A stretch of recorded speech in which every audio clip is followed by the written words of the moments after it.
Dry lips ഉള്ള ആൾക്കാർക്ക് വേണ്ടിയിട്ടുള്ളൊരു product അത്. ഇതിപ്പം ബ്രൈഡ് തന്നെ ആവണമെന്നില്ല, അല്ലാത്തവരും ഉണ്ടാവും ഡ്രൈ ലിപ്സ് ഉള്ള ആൾക്കാർ. അങ്ങനത്തെ ആൾക്കാർ ഇതേപോലത്തെ ഇത് ലിപ്പിൻ്റെ സ്ക്രബാണ്, ലിപ്പിന് യൂസ് ചെയ്യാനുള്ള സ്ക്രബാണ്. ഇത് വാങ്ങിയിട്ട് നന്നായിട്ട് ലിപ്പ് സ്ക്രബ് ചെയ്യുക. അല്ലാന്നുണ്ടെങ്കിൽ ആ ഡ്രൈ സ്കിൻ ഇങ്ങനെ നിൽക്കുന്ന സമയത്ത് അത് നമ്മൾ തന്നെത്താൻ പീൽ ചെയ്ത് കളഞ്ഞു കഴിഞ്ഞാൽ അത് ബ്ലീഡ് ചെയ്യും. അപ്പം ഇങ്ങനെ സ്ക്രബ് യൂസ് ചെയ്യുകയാണെന്നുണ്ടെങ്കിൽ ഇപ്പം ഡ്രൈ ലിപ്സ് ഉള്ള ബ്രൈഡ്സ് ആണെങ്കിലും ഈ ഒരു സംഭവം വാങ്ങി വെക്കുക കല്യാണത്തിൻ്റെ മുന്നേ ആയിട്ട്. എന്നിട്ട് ഇത് വെച്ച് സ്ക്രബ് ചെയ്ത് കഴിഞ്ഞാൽ ആ ഡെഡ് സ്കിന്ന് മൊത്തത്തിൽ നമുക്ക് റിമൂവ് ആയി പോകും. അപ്പോൾ നമ്മൾ ലിപ്പ് അപ്ലൈ ചെയ്യുന്ന സമയത്ത് നല്ല സ്മൂത്തായിട്ട് കിട്ടും, ഫ്ലോലെസ് ആയിട്ട് കിട്ടും.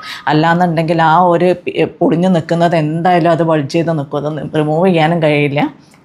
അപ്പോൾ അത് മുന്നേ ആയിട്ട് ഈ ഒരു പ്രോഡക്റ്റ് വാങ്ങി വെക്കുക എല്ലാ ഡ്രൈ ലിപ്സ് ഉള്ള ആൾക്കാരും. ഇത് അത്ര വലിയ കോസ്റ്റ്ലി പ്രോഡക്റ്റ് ഒന്നുമല്ല, 250 റുപ്പീസേ വരുള്ളൂ. നമ്മുടെ കയ്യിൽ ഇവിടെ അവൈലബിൾ ആണ് ലിപ്പിനുള്ള സ്ക്രബ്ബ്. പക്ഷേ ഇത് വാങ്ങിക്കുമ്പോൾ എപ്പോഴും നല്ല ബ്രാൻഡ് വാങ്ങിക്കണം, കാരണം ലിപ്പൊക്കെ ആയതുകൊണ്ട് നമ്മൾ യൂസ് ചെയ്യുന്നത് നല്ലതല്ല എന്നുണ്ടെങ്കിൽ ഡാർക്കനിങ് വരാനൊക്കെ ചാൻസ് ഉണ്ട്.